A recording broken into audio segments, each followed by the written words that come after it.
আসসালামু আলাইকুম রহমতুল্লাহ বারাকাতু। জয় বাংলা, জয় বঙ্গবন্ধু।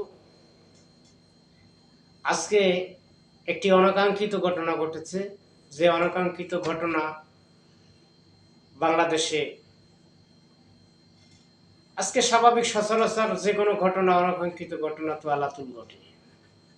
তো আজকে শাহবাগে আমাদের আওয়ামী লীগের, ছাত্রলীগের একটি মিছিল আজকে অনুষ্ঠিত হয়েছিল এবং সেই মিছিলে অন্ততপক্ষে 5 থেকে 700 মানুষের উপস্থিতি ছিল। সেই মিছিলটি থেকে যখন পুলিশ আসে, পুলিশ আসার পর পুলিশকে সাথে নিয়ে আমার বিএনপি ভাইয়েরা, আপনারা একটি মায়ের মতো মানুষকে শুধু আওয়ামী লীগের স্লোগান দেওয়ার কারণে তাকে পুলিশে প্রেরণ করেছেন এবং মব জাস্টিস করেছেন। তার স্বাধীনতা, সার্বভৌমত্বকে আপনারা হরণ করেছেন এবং এই মবের মাধ্যমে দিয়ে আপনারা আবারই তো প্রমাণ করেছেন যে আপনারা 2001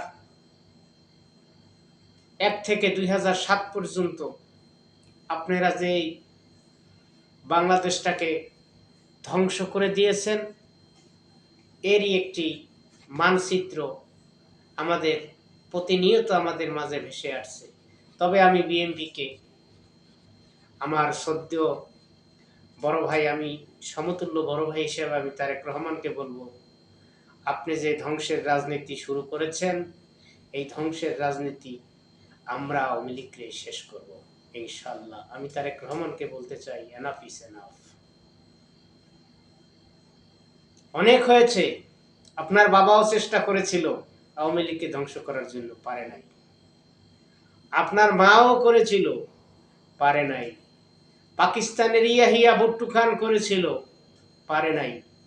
আপনি আসছেন, আপনি তো তারেক রহমান সাহেব, আপনাকে আমি সম্মানের সহিত বলছি, অবিলম্বে এই হিংসার পতনের রাজনীতি বন্ধ করেন। আওয়ামী লীগের রাজনীতি করার জন্য আপনি মাঠ প্রস্তুত করে দেন। কারণ আওয়ামী লীগ কারো দয়ার পাত্র নয়। আওয়ামী লীগ কারো অনুগ্রহণ ভিক্ষা নিয়ে চলে না। আওয়ামী লীগ এই বাংলাদেশটাকে গঠন করেছে। আওয়ামী লীগ স্বাধীনতার সার্বভৌমত্ব মানুষকে ফিরিয়ে দিয়েছে। আওয়ামী লীগ স্বাধীনতার মানুষের মানচিত্র ফিরিয়ে দিয়েছে। আওয়ামী লীগ দেশের গণতন্ত্র ফিরিয়ে দিয়েছে। আওয়ামী লীগ দেশের মানুষের এবং মাটি ও মানুষের বন্ধু। তাই আওয়ামী লীগকে যতই নির্যাতন তারেক রহমান সাহেব আপনি করেন না কেন, আপনি আওয়ামী লীগকে দমাইতে পারবেন না। তাই বলছি, অবিলম্বে হিংসার রাজনীতি বন্ধ করেন, না এই হিংসা একদিন এই হিংসার আগুন একদিন আপনার গায়ে, আপনার গদিতেও জ্বলবে। অবিলম্বে আমাদের রাজবন্দী যারা আছে সবাইকে আপনি মুক্ত করে দিবেন।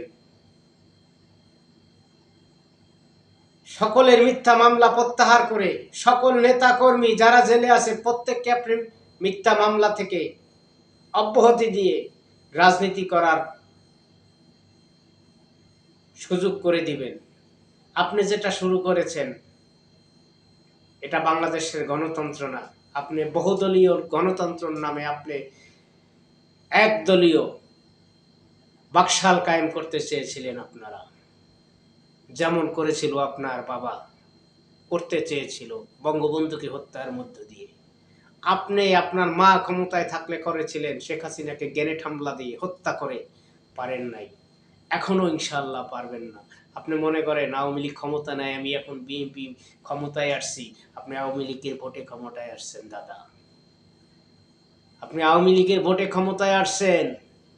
তাই আপনাকে মনে রাখতে হবে, এদেশে বন্ধু থাকলে, শত্রু থাকলে সেও আওয়ামী লীগ, বন্ধু থাকলে সেও আওয়ামী লীগ। কিন্তু আজকে যে আজকে যে আপনার বাহিনী দিয়ে আপনি যুবলীগ, এই ছাত্রলীগের মিছিলে আজকে যে বোমা ফাটিয়েছেন, ঠিক যেমন আপনি 64 জেলায় একসাথে বোমা ফাটিয়েছিলেন। সেদিন শত শত মানুষ নিহত হয়েছিল। শেখ হাসিনার পিএস পর্যন্ত মৃত্যুবরণ করেছিল, কিন্তু আল্লাহ তাকে সেদিনও বাঁচিয়ে রেখেছে। আজ সেই কাণ্ডই আপনার যুবদল আওয়ামী লীগের মিছিলে বোমা ফাটিয়েছে এবং একজন গৃহিণী, একজন মায়ের বয়সী মানুষকে মব সৃষ্টি করে আপনি তাকে ধরে নিয়েছেন। আমি অবিলম্বে তার মুক্তির দাবি জানাই এবং তাকে ছেড়ে দিবেন সসম্মানে। জয় বাংলা, জয় বঙ্গবন্ধু।